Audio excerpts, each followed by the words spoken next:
Hi hello అండి అందరికీ. మీలో ఎంతమందికి డ్రై ఫ్రూట్ లడ్డు అంటే ఇష్టం? నాకైతే చాలా ఇష్టం. ఎలా చేసుకోవాలో చూసేద్దామా మరి? ఇది ఇంట్లో నేను ప్రిపేర్ చేసుకున్న నెయ్యి. ముందుగా ఒక ప్యాన్ తీసుకొని 3 to 4 టీ స్పూన్స్ నెయ్యిని యాడ్ చేసుకొని బాగా హీట్ అవ్వనివ్వండి. తర్వాత చిన్నగా చాప్ చేసి పెట్టుకున్న 1 కప్పు బాదంని యాడ్ చేసుకోండి. ఒకసారి అంతా మిక్స్ చేసుకున్న తర్వాత పావు నుంచి హాఫ్ కప్పు దాకా పిస్తాను కూడా యాడ్ చేసుకోవాలి. అలాగే పావు కప్పు వాటర్ మిలన్ సీడ్స్ కూడా యాడ్ చేసుకోవాలి. వీటన్నిటిని బాగా ఫ్రై చేసుకోవాలి. బాగా ఫ్రై అయిన తర్వాత ఇలా వేరొక ప్లేట్లో పక్కన తీసి ఉంచుకోండి. తర్వాత హాఫ్ కప్పు కాజును కూడా ఇలాగే ఫ్రై చేసుకోవాలి.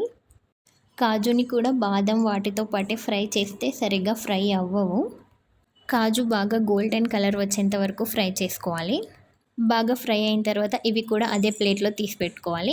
మరి అదే ప్యాన్లో కొంచెం నెయ్యిని యాడ్ చేసుకొని గసగసాలని కూడా ఇలాగే ఫ్రై చేయాలి. ఇవి కూడా గోల్డెన్ బ్రౌన్ కలర్ వచ్చేంత వరకు ఫ్రై చేయాలి. బాగా ఫ్రై అయిన తర్వాత అదే ప్లేట్లోని తీసి పక్కన పెట్టుకోండి. ఇప్పుడు ఎండు కొబ్బరి తురుమును కూడా అలాగే ఫ్రై చేసుకోవాలి. ఇది కూడా కొంచెం గోల్డెన్ కలర్ వచ్చేంత వరకు ఫ్రై చేసుకోవాలి. గోల్డెన్ కలర్ వచ్చాక అదే ప్లేట్లో తీసి పక్కన పెట్టుకోవాలి. ఇప్పుడు అదే ప్యాన్లో కొంచెం నెయ్యిని యాడ్ చేసుకొని సీడ్లెస్ డేట్స్ని తీసుకొని మిక్సర్లో కోర్స్గా బ్లెండ్ చేసుకోవాలి.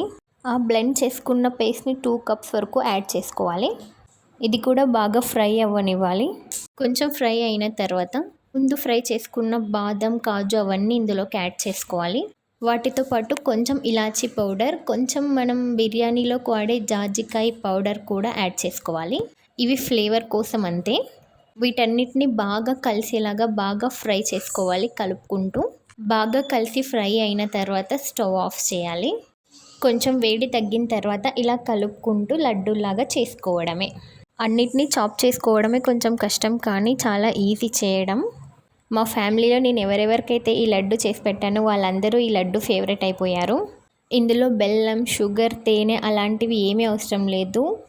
డేట్స్ నుంచి వచ్చే స్వీట్నెస్సే సరిపోతుంది. క్వాంటిటీస్ కూడా కరెక్ట్గా ఇలాగే వేయాలని ఏం లేదు. కొంచెం అటు ఇటు వేసినా కూడా టేస్ట్ మాత్రం ఏమీ చేంజ్ అవ్వదు.